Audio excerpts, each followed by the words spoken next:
Got him! Hi, my name is Daniel Reguinho, and I kind of believe in ghosts. So, a couple months ago, I set out to see what it takes to make a paranormal reality TV show. With absolutely no crew whatsoever, and only the material I have at hand and the people I can exploit, I was able to put together this. Stupid, dumb, reckless, and stressful. This is my Ghost Adventures adventure.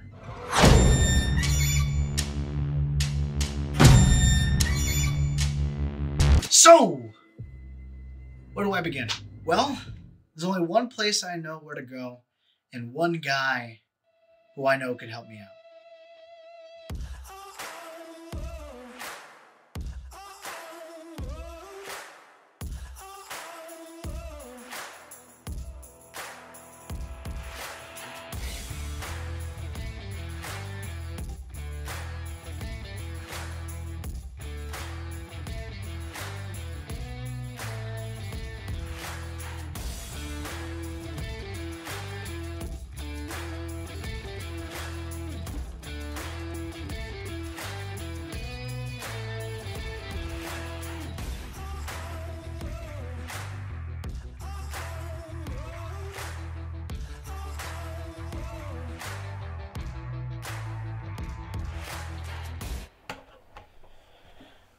So, you want to make an episode of Ghost Adventures? So, you thought the shot was in focus. Why are you important? Like in general or just for this? That's not mutually exclusive, so you can just... So like my life purpose? Keep it focused, but... My life purpose. Yeah, so I had an internship at Ghost Adventures once, which was really fun. Mm-hmm. I got to travel around sometimes and go to a couple of the sets. My main role was pre-production, so I would sit at a desk all day and literally outsource all day, every day. Okay. And towards the end, I worked in post and doing editing. So, I'm going to be interrogating you today. Good? Mm-hmm. Yeah. I want to know all the trade secrets. I want to know literally every single little thing. I want to know how Zach Bagans does his hair. Just so you can survive. Yeah, and just so I can compete, you know. Okay. I need to walk through the doors of the Travel Channel And office building. Be better than I need to be better than that them. whole multi-million-dollar corporation focused around one show. Yeah. You're gonna do better. Yeah. What's the inception of an episode of Ghost Adventures? What's the first thing that sparks in the twinkle of the eye of Zach Bagans, right as not him specifically, but maybe Dana. I was about to say, maybe it sure as hell is not Zach Bagans. It's not Zach Bagans. Okay, it is 100% just all of us. Sometimes even like the interns, we all sit and we research haunted locations wherever they're willing to film. Can you elaborate who Zach Bagans is? Zach Bagans is the founder and current host and creator and like owner of the Ghost Adventures show. He made like a small little short film about him and his friends going ghost hunting. Got picked up by Travel Channel, and it's the most successful show on Travel Channel right now. He and his crew find haunted locations, and they go inside, they research it, they talk to the owners, and then overnight they just stay there in the pitch black with a bunch of high-tech gear, just looking for evidence of ghosts and stuff. And they find some pretty creepy things every now and then. So what you're saying is the first step is just find a place to go. Find a place. Us interns and all the production managers and workers, they would just research every obscure website, find rumors about haunted places, and literally just call whoever owns it and say, hey, do you want Ghost Adventures to go there? And usually they say yes. So we have like a long list that's like backed up of places that are just locked in, and all we have to do is check in.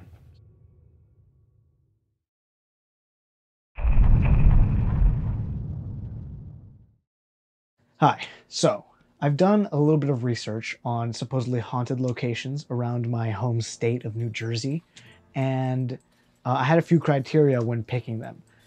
Number one, it had to be a place that was safe.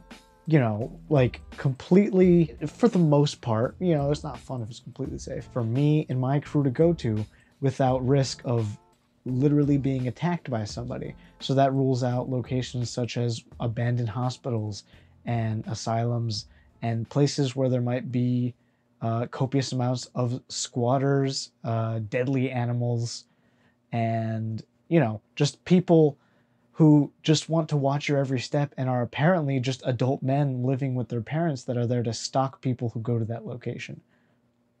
So as you can tell, I probably came across some of those on my research. Another criteria I also had is that it had to be a place that was interesting enough to warrant actually filming there and have some sort of background to it, something historically significant, and somewhere that I know that there is a chance that we can go there and make some sort of content out of that visitation. The first place I found is the Seabrook Wilson House in Monmouth, New Jersey.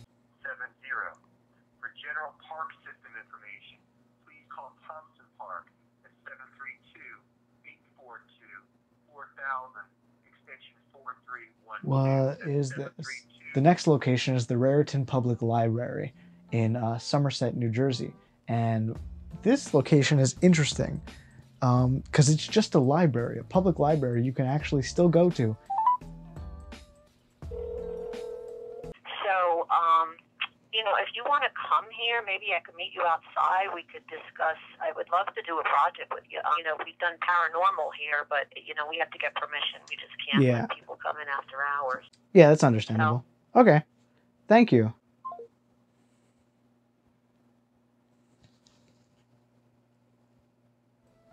That went well.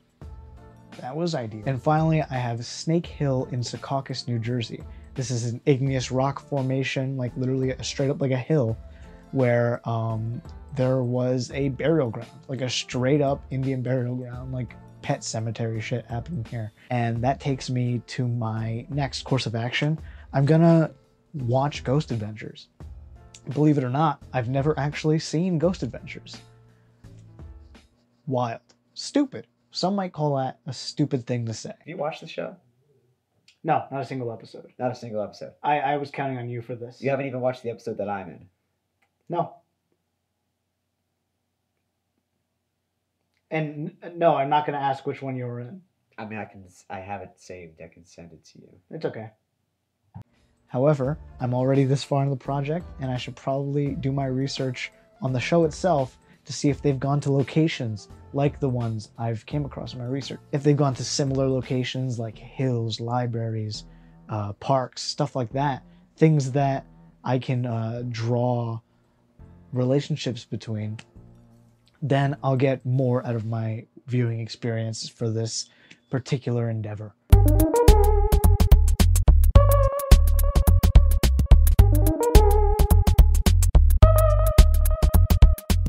This is an update, I guess, of sorts on the Raritan Public Library situation. And essentially what they told me was to write the board of directors.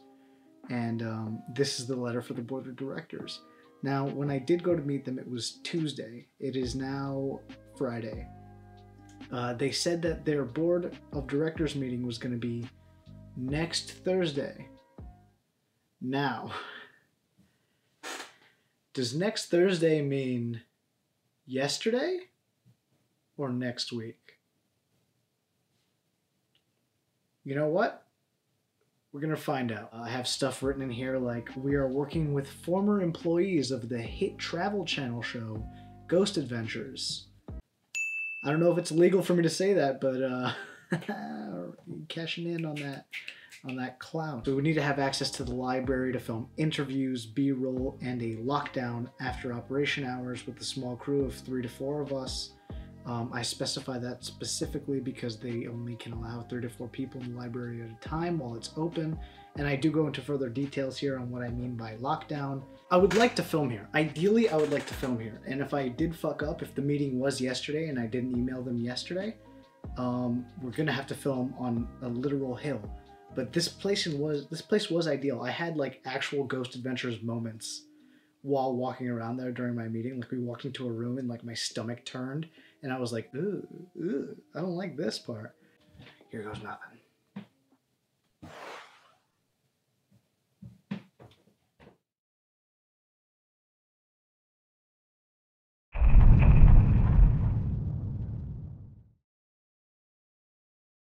take 3. This is the 3rd take now.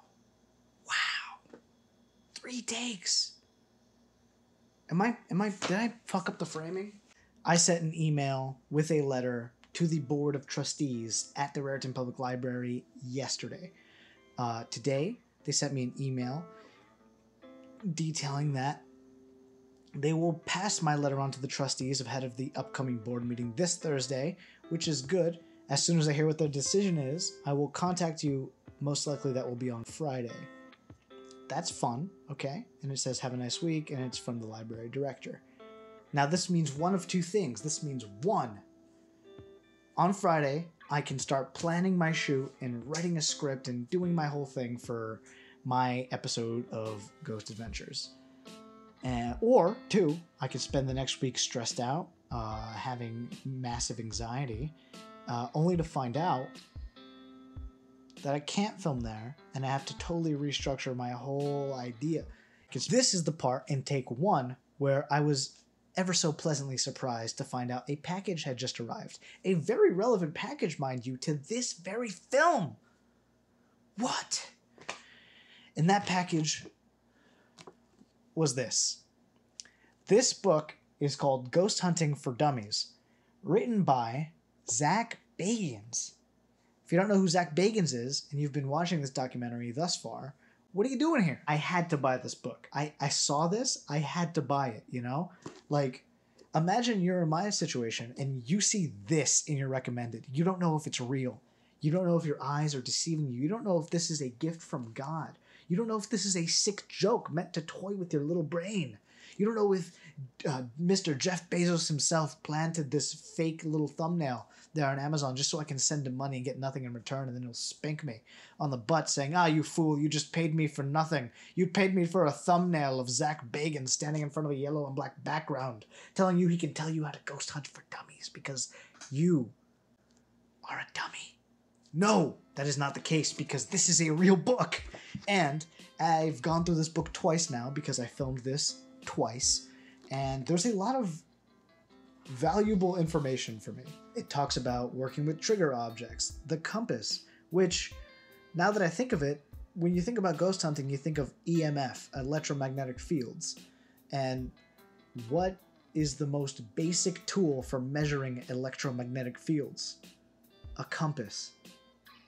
I have compasses. I don't have to buy those. I have one already. That's perfect. And then this is the part where in take 1, I gave a little shocked face. You had a little live reaction to me like, what? Oh, faking the ghosts. Well, on the show, nothing is staged. The only thing that's set up for the show is reenactments of any sort. Like, usually if somebody told us of a historical encounter, like, I saw a ghost floating over there, we will film a reenactment with like props and actors, and that's like an entire separate day of filming on the location. Okay. That's the only stuff that's faked. Everything else, the only stuff that we do to like audio or visuals that from the lockdown, that when they stay overnight and they record, is the most we will do is like raise the audio on a recording so that in a TV viewing, if you're just using crappy speakers, you can still hear what they captured, or we'll do like some noise canceling, but that's it. Yeah, so when I saw that headline, Faking the Ghost, I had to immediately flip to that chapter, only to find out that it's essentially when a location is requesting a paranormal investigation for attention, and they're very obviously faking the ghosts.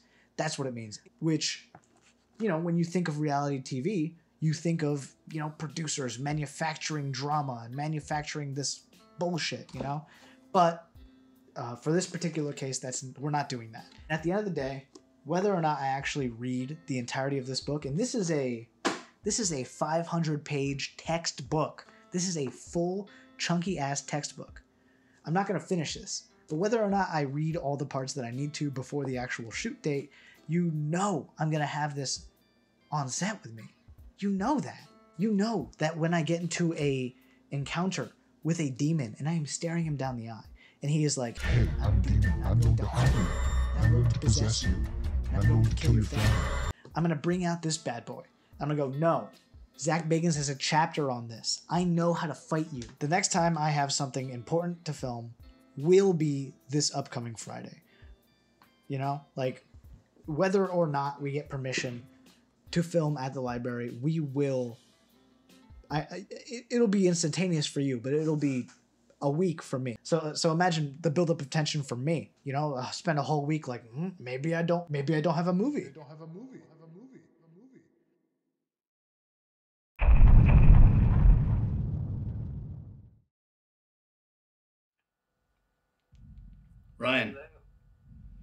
Ryan. What? I just got off the phone with the lady from the library. It's November 7th from 6 to 9 is going to be our lockdown. But basically, we can only have 3 crew. So me, you, and Gabe. Yeah, it's the weekend after Halloween. Awesome. So, Well, you're set. Cool, but that's a dark time, too. yeah, which means we have to have lights and we have to have the night vision camcorder. What does the cast of Ghost Adventures look like, and what is the equipment they bring with them usually? So since in crew and like on the day of filming, so who's there? The only people that go inside are usually the 4 of them. Yeah, there's a crew of 4 people, and none of them are a specialist in anything. It's just they go inside, they record one another with night vision and infrared cameras, and they just walk around quietly, and they try to either antagonize or provoke spirits, I guess, in any way. Like, they will just ask questions, they'll look for answers, and they'll listen. And camera crew wise, is it just the guys in there? Yeah, it's usually just them, and they record themselves. That's perfect. Do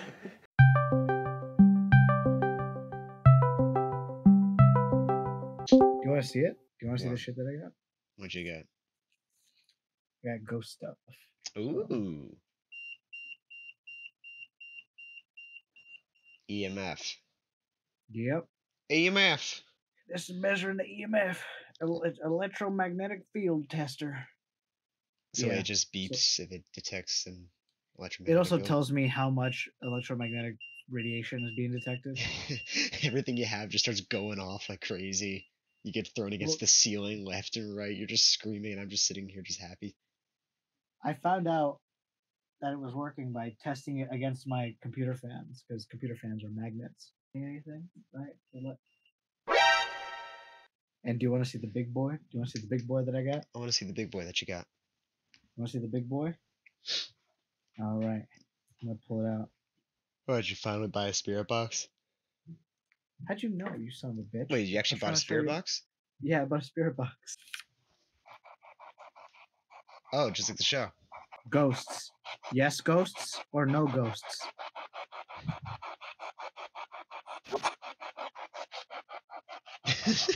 So I'm thinking equipment-wise, strap-wise, we're going to be strapped with a one of these. We're going to walk around with this until we find any ratings of anything that's not obviously like a computer fan or something. Yeah. And then we're going to whip this guy out and be like, hey, yo, you there? Come at me. You hear me? Well, you got gear that works now, so that's a plus. This is gonna be fun, man. We're gonna do some spook, man. We're gonna be like so spooked. Nobody's gonna be more spooked than us. No, we're gonna be the most spooked even. Nobody's gonna be more spooked. Any like possessions or spontaneous combustions or Combustions, no. sentencings to hell. Anything I should worry about along those lines? I don't think so. Any eyes glazing over? Any people floating in the air? Any bones Not people breaking? floating, eyes glazing over, scratches. There's been people that are walking, then all of a sudden they have like really visible like nail marks down like their neck. There's been there's an episode where Zach Bagans suddenly he got really angry out of nowhere and literally started like shoving and yelling at people, and then he didn't really remember it afterwards. You see, you might not be thinking it. You want to have a good adventure, but everybody that's watching these cameras, they want to see you have a fucking mental breakdown, and they're gonna enjoy every second of it. And that's the best part. I mean, my favorite episodes are the one where the whole crew are having a tough time.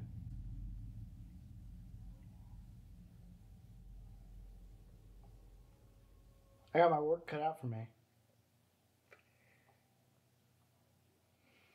You're gonna have fun. You're gonna have a great time. You're gonna look back at it and laugh, just like all the other freaky things we've had happen to us that you look back at it with like 1,000-yard stare and don't laugh at it.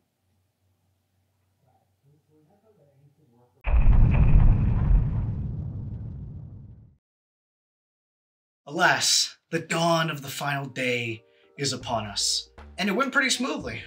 If you ignore the fact that we broke a light bulb and took several wrong exits on the way down to the library, making us about 30 minutes late to our initial interview. But other than that, we started the day off with an interview with the local historian at the library. His name is Don. He was very courteous and he was very cooperative with us, and he dealt with a lot of our bullshittery. Behind you, you can see the monstrosity that we had set up. We actually had to, this was the most ghetto setup ever. We had to use so much duct tape to keep the stand from toppling over because the sun was too harsh on the interview close-up thing. So far, so groovy. Right? And once we had done our interview and our walkthrough with Dawn, we couldn't just go back in and film our lockdown. No, for multiple reasons. One, it was still the middle of the day, so we had to wait for sun to go down, and our appointment to return was after the library had closed at 6 o'clock. And two, it wouldn't really be that interesting if I walked around the library by myself looking for ghosts and with my little meters out, because, you know, I need someone to bounce off to. My charisma doesn't work in ones, okay? Like, So I had to find the one super fan of Ghost Adventures qualified enough to join me on this walkthrough. And let's just say things don't go without troubles sometimes.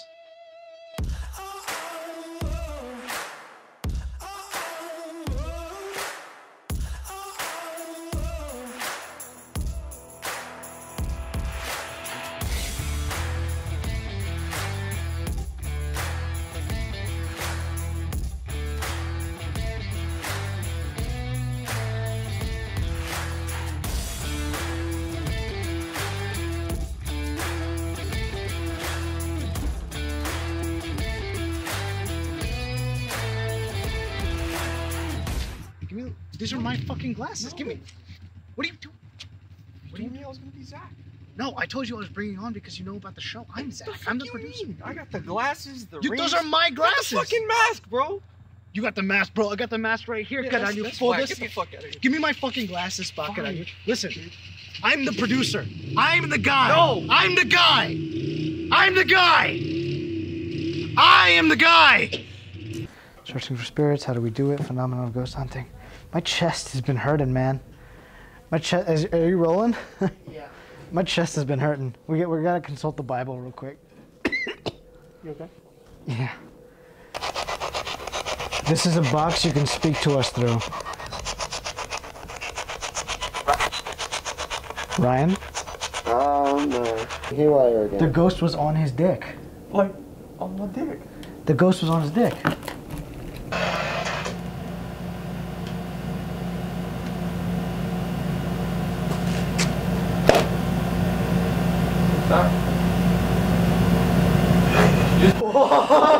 Okay, let's get the shit and get the fuck out of here. Let's end this journey the same way Ghost Adventures ends their episodes, with a conclusion. Can one idiot replicate the process to make an episode of paranormal reality TV as well as a major studio? The answer is no. No, I can't make something the same quality as a major studio. Maybe if I put more time into it, maybe if I had more money or people, but that defeats the purpose.